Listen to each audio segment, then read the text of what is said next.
juga berterima kasih kepada teman-teman yang sudah mau mendengarkan cerita kami. Sebelum kami memulai untuk memaparkan materi, karena kami memperkenalkan diri kami masing-masing. Saya perkenalkan, nama saya Yovin dengan NIM 24070608. Saya perkenalkan, nama saya Naila Sarwadani. Saya 24070640 sebagai materi. Perkenalkan, nama saya Timothy dengan NIM 24070640. Perkenalkan, nama saya Setia Deanti Jamili dengan NIM 2407060118 sebagai pemateri.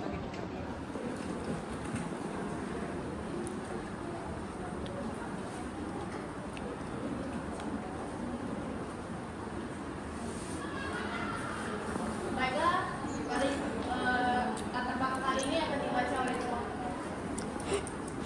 Pertama, latar belakang Kerajaan Singasari adalah kerajaan Hindu Buddha pada abad pertengahan yang terletak di Jawa Timur, Indonesia. Kerajaan ini didirikan pada tahun 1222 oleh Ken Arok, seorang tokoh legendaris dalam sejarah Indonesia, dan bertahan hingga tahun 1292.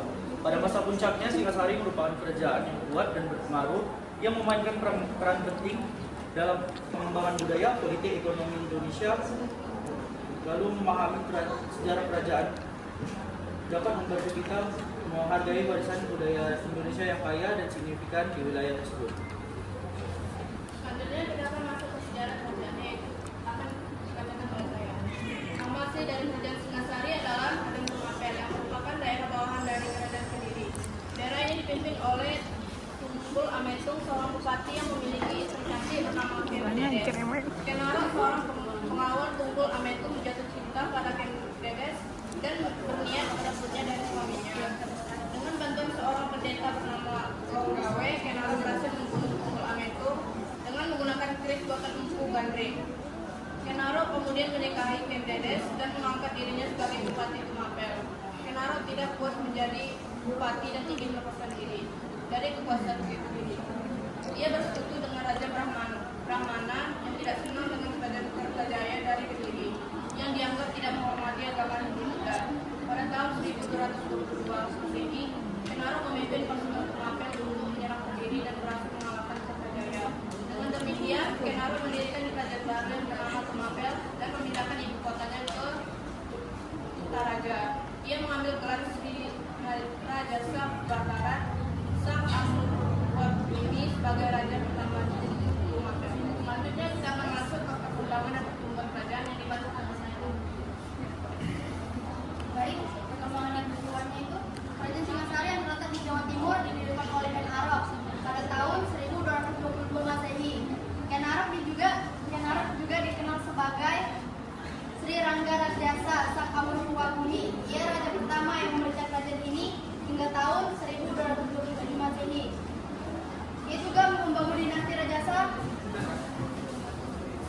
dan dikenal karena keberhasilan dalam merebut kekuasaan dari Kediri. Setelah kematian Ken Arok, tahta diambil alih oleh Anusapati, anak tiri dari Ken Arok.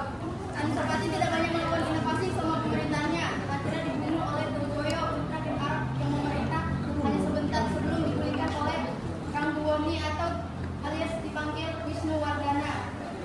Ranggawuni membawa stabilitas dan kemakmuran pada kerajaan hingga kematiannya pada tahun 1268 Masehi. Raja terakhir yang paling terkenal adalah Kartanagara yang berambisi menyatukan Nusantara melalui ekspansi militer termasuk ekspedisi Pamalayu. Di bawah pemerintahannya, Singasari mencapai puncak kejayaan dengan menguasai wilayah luas seperti Bali, Sunda, dan Pahang. Namun Kartanagara tewas dalam serangan oleh Jayakatwang dari Kediri pada tahun 1292 Masehi yang menandai runtuhnya Kerajaan Singasari. Nah, ada pun faktor-faktor pertumbuhan dan perkembangan Singasari, yaitu yang pertama letak strategis. Letak strategis yang merupakan pusat perdagangan dan pertanian yang subur, yang mendukung perkembangan ekonomi, politik, dan kerajaan. Yang kedua, kekuatan militer. Kartanagara memiliki kekuatan militer yang tangguh, memungkinkan kerajaan untuk melakukan ekspansi dan menaklukkan wilayah. Yang ketiga, ada politik dinasti. Meskipun sering terjadi perebutan kekuasaan dan pembunuhan politik, dinasti Rajasa berhasil mempertahankan kekuasaan melalui aliansi dan intrik politik. Nah, yang terakhir ada ekspansi dan diplomasi. diplomasi. Kartanegara memperluas pengaruh Singasari keluar Jawa melalui ekspedisi militer dan diplomasi, termasuk ekspedisi Pamelayu. Baik, sekian terima kasih saya kembali ke moderator. Selanjutnya kita akan masuk ke kebudayaan kerajaan yang dibacakan oleh semua.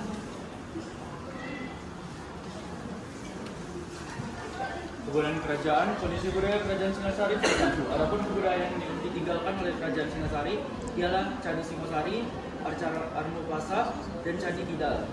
Yang pertama, Candi Singosari. Candi Singosari terletak di Malang, Jawa Timur, adalah peninggalan bersejarah kerajaan Singasari yang dibangun pada abad ke-14 sebagai penghormatan kepada Raja Kertanegara. Candi ini menghubungkan unsur Hindu dan Buddha.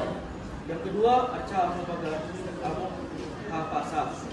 Arca Armupasa yang sekaligus merupakan prasasti ini ditulis dengan huruf Jawa kuno dan bahasa campuran antara Sanskerta dan Melayu kuno. Arca Armupasa diberikan oleh Kartanegara kepada Sri Maharaja Srimat Rimbuwana Raja Mauliwarmadewa yang waktu itu berkuasa di kerajaan Dharmakasya. Arca ini diberikan sebagai bentuk tanda persahabatan. Yang lalu Candi Kidal. Candi ini adalah salah satu bentuk penghormatan terakhir untuk Raja Anusapati. Meninggalnya Anusapati karena dibunuh oleh Tojaya membawa cerita bahwa kematian tersebut merupakan bagian dari kutukan Kris Empu Gandring. Candi ini dihiasi dengan relief yang menggambarkan mitos Garuda yang berkaitan dengan perjuangan Garuda untuk membebaskan ibunya dari penawan ular. Baiklah, selanjutnya kita akan memasuki pada pengaruh kerajaan serta pamflet kerajaan yang disampaikan oleh Setia. Baik, saya akan menjelaskan pengaruh kerajaan Singasari. Nah, kerajaan Singasari yang berdiri pada abad ke-13 di Jawa Timur memiliki pengaruh besar dalam sejarah Indonesia, terutama dalam bidang politik, budaya, agama. Dan berikut ada beberapa pengaruh utama dalam kerajaan Singasari. Yang pertama, politik dan ekspansi wilayah. Singasari di bawah Kertanegara melakukan ekspansi wilayah yang mencakup sebagian besar Pulau Jawa dan bahkan menjalin hubungan dengan kerajaan-kerajaan di pulau seperti Sumatera dan Semenanjung Malaya. Kedua, pengembangan budaya. Singasari menjadi pusat budaya yang penting, namun banyak karya sastra dan seni seperti arsitektur candi yang berkembang pesat dan berlanjut ke kerajaan Majapahit setelahnya. Ketiga, agama dan spiritual. Kerajaan ini mengadopsi agama Hindu Buddha dan mengintegrasikan keduanya dalam budaya mereka. Negara juga dikenal dengan pemujaan kepada dewa-dewa yang menciptakan sinergi antara agama dan kekuasaan politik. Keempat, warisan sejarah. Singasari menjadi cikal bakal Majapahit yang menjadi salah satu kerajaan terbesar di Indonesia. Warisan dari Singasari baik dalam hal administrasi maupun kebudayaan terlanjut dan mempengaruhi kerajaan-kerajaan selanjutnya. Keempat, sistem pemerintah. Singasari mengembangkan sistem pemerintah yang baik dan terstruktur dan kemudian diadopsi dan dimotivasi oleh kerajaan-kerajaan tersebut. Masuk kita ke peran penting kerajaan. Peran penting dalam kerajaan Singasari yang pertama, bentuknya identitas Hindu Buddha. Identitas Hindu Buddha di Indonesia terbentuk melalui masuknya ajaran Hindu Buddha dari Indonesia sekitar pada abad ke-1 Masehi. Agama ini disebarkan melalui perdagangan, perkawinan, dan pendidikan melalui adopsi oleh kerajaan-kerajaan Nusantara seperti Kutai, Tarumanegara, dan Sriwijaya. Kedua, politik dan ekonomi. Kerajaan-kerajaan Hindu Buddha di Nusantara seperti Sriwijaya dan Majapahit membangun politik terpusat dengan raja sebagai pemimpin tertinggi. Ketiga, seni dan budaya. Seni dan budaya Hindu Buddha terlihat dalam arsitektur candi seperti Borobudur dan Pramana. Seni patu dan sastra seperti Kakawin dan Ramayana. Dan ritual keamanan yang memperkaya tradisi lokal. Keempat, fondasi dan perkembangan Majapahit. Kerajaan-kerajaan sebelumnya seperti Singasari memberi dasar politik, ekonomi, dan militer yang membangkitkan Majapahit. Yang kelima, ekonomi dan perdagangan dalam kerajaan Singasari. Mereka memanfaatkan posisi strategis Nusantara di jalur perdagangan dunia, menjadi pelabuhan seperti Sriwijaya dan pusat perdagangan internasional. Baik, Demikianlah kami telah selesai untuk memaparkan materi kami. Selanjutnya kami akan membuka sesi pertanyaan. Lisensi ya? Lisensi ya?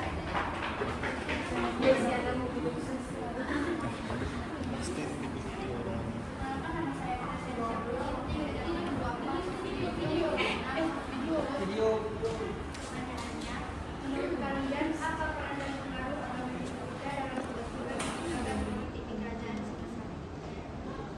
Ditujukan ke siapa pertanyaan ini? Sawah. Baik, perkenalkan nama saya Salwa Herani Putri dengan NIM 240706016. Pertanyaannya, apa peran Singosari dalam perkembangan seni dan budaya di Jawa pada masa itu? Pertanyaan Kayla.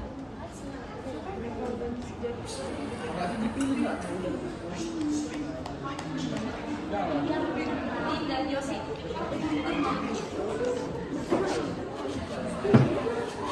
Perkenalkan, nama saya Syana Natalia dengan NIM 2407046. Pertanyaan saya tadi kan ada dibahas ekspedisi Pamalayu. Saya menanya apa alasan Raja Kartanegara mengadakan ekspedisi Pamalayu?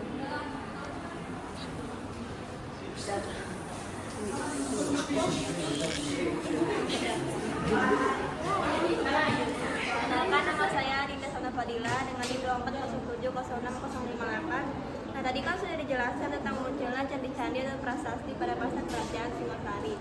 Nah, yang jadi pertanyaan saya itu, bagaimana prasasti atau candi ini yang ditemukan dapat membantu mengungkap sejarah kerajaan Singasari secara detail. Yang belum siapa?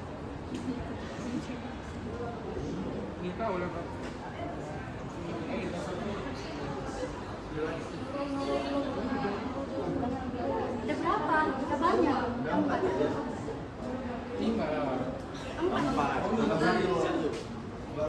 Bagi teman-teman yang bertanya, jangan lupa tulis di grup pertanyaan. Terima kasih.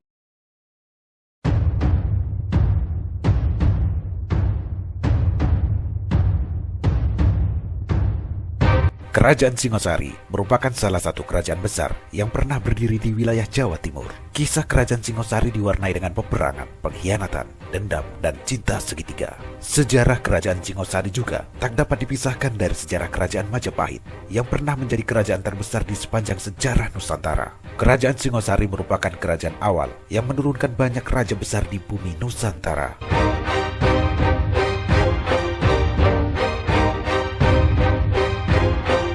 Pemirsa, sejarah mengenai awal mula berdirinya kerajaan Singosari diuraikan dalam kitab Pararaton. Meskipun berupa dongeng masyarakat Jawa, Pararaton dibuat berdasarkan apa yang telah terjadi dan dipercaya oleh masyarakat zaman itu, sehingga masih bisa dipercaya sekalipun banyak ahli sejarah yang tidak menyukai referensi dari kitab Pararaton. Dari laman tirto.id, sebagaimana dikisahkan oleh R. Pitono Harjowardoyo dalam bukunya yang bertajuk Pararaton tahun 1965. Ken Arok adalah anak dari seorang pejabat daerah era kekuasaan kerajaan Kediri. Lahir pada tahun 1182 sebagai putra Gajah Para dari desa Campara dengan seorang wanita dari desa Pangkur bernama Ken Enduk. Gajah adalah nama jabatan Setara Wedana, pembantu adipati pada era kerajaan Kediri. Gajah Para telah meninggal dunia saat Ken Arok masih dalam kandungan. Pada saat ibunya dibawa ke Kediri, bayi Ken Arok dibuang di sebuah pemakaman hingga kemudian ditemukan dan diasuh oleh seorang pencuri bernama Lembong. Ken Arok pun tumbuh sebagai sosok berandal yang gemar berjudi dan kerap melakukan aksi perampokan.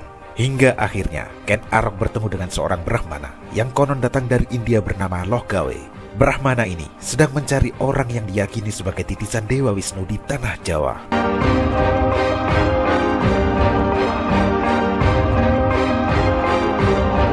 Dikutip dari buku karya Made Urip Dharma Putra berjudul Sanatana Dharma tahun 2020, Loh Gawe yakin bahwa Ken Arok adalah orang yang dicarinya.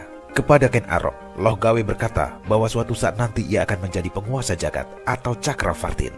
Loh Gawe lalu mengajak Ken Arok ke Tumapel untuk bekerja kepada penguasa di sana, yakni Tunggul Ametung. Atas permohonan Loh Gawe, Tunggul Ametung bersedia menerima Ken Arok sebagai pengawalnya. Permintaan langsung Loh Gawe sebagai seorang Brahmana tentunya sulit ditolak oleh Tunggul Ametung. Terlebih lagi, kepada Tunggul Ametung, Logawe mengatakan bahwa Ken Arok adalah anak angkatnya.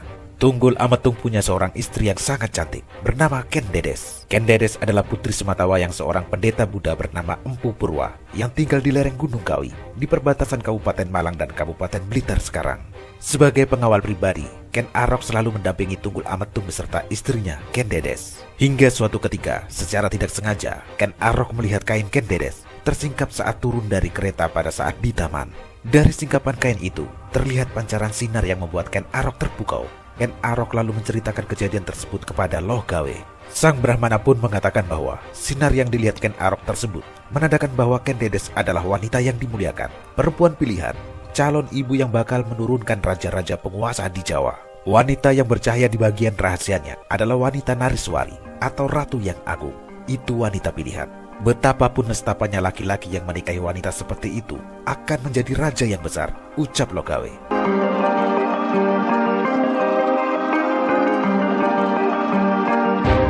Mendengar kata-kata Logawe, Ken Arok terdiam sejenak. Ken Arok berpikir rasanya ia jatuh cinta kepada Ken Dedes meskipun itu terlarang. Jalan satu-satunya adalah dengan membunuh atasannya sendiri, yakni Tunggul Ametung. Selain itu, jika ucapan Logawe benar, maka dengan menghabisi Tunggul Ametung, ia akan mendapatkan kesempatan untuk menjadi pemimpin Tumapel dengan Ken Dedes sebagai ratunya. Terlebih lagi, Logawe juga meramalkan bahwa Ken Arok adalah titisan Dewa Wisnu. Logawe tentu saja tidak menyetujui niat Ken Arok yang ingin membunuh Tunggul Ametung. Namun, kehendak Ken Arok sudah bulat. Wanita pujaan dan tahta kekuasaan akan segera diperolehnya. Namun lantaran suatu alasan, Ken Arok justru membunuh Empu Gandring demi memperoleh keris tersebut. Menurut para raton, Ken Arok akhirnya bisa membunuh Tunggul Ametung dengan menikamnya saat penguasa Tumapel itu sedang terlelap tidur. Bahkan, Ken Arok terhindar dari dugaan bahwa ia sebagai pelaku pembunuhan tersebut. Dengan kecerdikan dan kelicikan, Ken Arok mengarahkan kesalahan tersebut kepada sahabatnya sendiri yang juga abdi setia Tunggul Ametung yang bernama Kebo Ijo.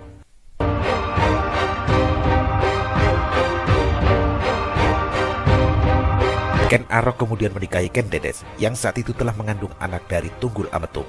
Ken Dedes sebenarnya memang tidak mencintai Tunggul Ametung dan pernikahannya dengan mendiang penguasa Tumapel itu dilakukan karena keterpaksaan. Setelah membunuh Tunggul Ametung dan menikahi Ken Dedes, Ken Arok mendeklarasikan berdirinya kerajaan Tumapel pada tahun 1222. Para raton menyebut Ken Arok menyandang gelar Sri Raja Sabatara, Sang Awurwa Bumi.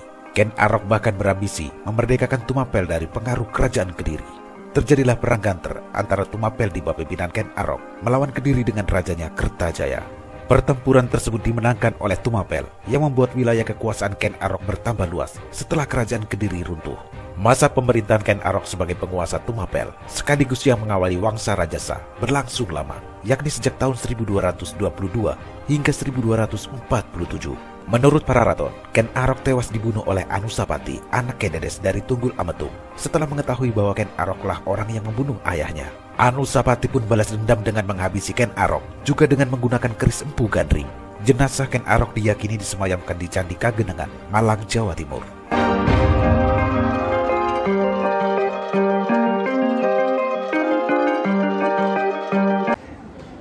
Baiklah, di sini saya akan menjawab pertanyaan dari Dinda. Pertanyaan tadi kan sudah jelaskan tentang candi-candi. Terus pertanyaannya, bagaimana prasasti yang ditemukan dapat membantu mengungkap sejarah kerajaan Singasari secara lebih detail? Yang pertama itu memberikan informasi tentang raja dan pemerintahan. Prasasti menyebutkan nama raja yang berkuasa, gelarnya, serta menyebutkan kebijakan yang diambil. Misalnya, prasasti bisa mencatat perintah raja untuk membangun candi atau memberi hadiah tanah kepada seseorang. Terus yang kedua, ada mengungkap peristiwa penting. Beberapa peristiwa yang mencatat peristiwa sejarah penting seperti peperangan, kemenangan, atau pembangunan yang besar. Terus yang ketiga, ada menjelaskan kehidupan sosial dan ekonomi. Dalam prasasti sering ditemukan informasi tentang sistem pembagian tanah, pajak, dan kehidupan sehari-hari. Terus yang keempat, ada petunjuk agama dan kepercayaan. Banyak prasasti yang menyebutkan upacara keagamaan kepada dewa tertentu. Ini menunjukkan pentingnya agama Hindu dan Buddha dalam kehidupan masyarakat dan raja-raja Singasari. Terus yang terakhir, penempatan lokasi sejarah. Prasasti sering ditemukan di tempat-tempat tertentu yang dulunya menjadi pusat kegiatan kerajaan. Dengan mempelajari lokasi prasasti, ahli sejarah dapat menggambarkan letak ibu kota kerajaan, wilayah kekuasaannya, atau lokasi penting lainnya.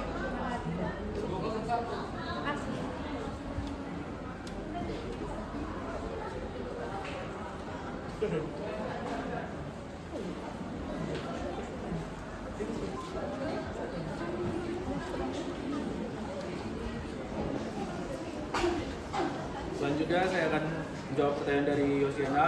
Apa alasan Raja Kertanegara mengadakan ekspedisi Pamalayu? Yang pertama ingin memperluas wilayah, lalu Kertanegara berusaha untuk memperkuat posisi politik Kerajaan Singasari di wilayah Nusantara, lalu Kertanegara ingin membuktikan supremasi dan kejayaan Singasari. Lalu ekspedisi Pamalayu juga memiliki tujuan untuk menyebarkan agama Hindu-Buddha yang dianut oleh Kerajaan Singasari.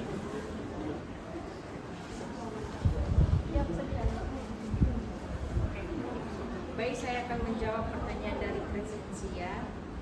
Pertanyaannya, menurut kalian apa peran dan pengaruh agama Hindu-Buddha dalam membentuk kebijakan politik di Kerajaan Singasari? Pengaruh agama Hindu-Buddha dalam kebijakan politik Kerajaan Singasari dapat dilihat ada beberapa aspek, yaitu yang pertama, pengaruh dalam struktur pemerintah. Agama Hindu-Buddha mempengaruhi struktur pemerintahan di Kerajaan Singasari dengan adanya sistem pemerintah yang berbasis pada konsep Siwa Buddha. Yang kedua, pengaruh dalam kebijakan ekonomi. Agama Hindu-Buddha juga mempengaruhi kebijakan ekonomi di Kerajaan Singasari dengan adanya sistem ekonomi yang berbasis pada konsep Siwa dan Buddha.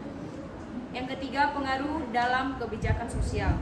Agama Hindu-Buddha juga mempengaruhi kebijakan sosial di Kerajaan Singasari dengan adanya sistem sosial yang berbasis pada konsep Siwa Buddha. Bagaimana dengan Crescencia? Terima kasih.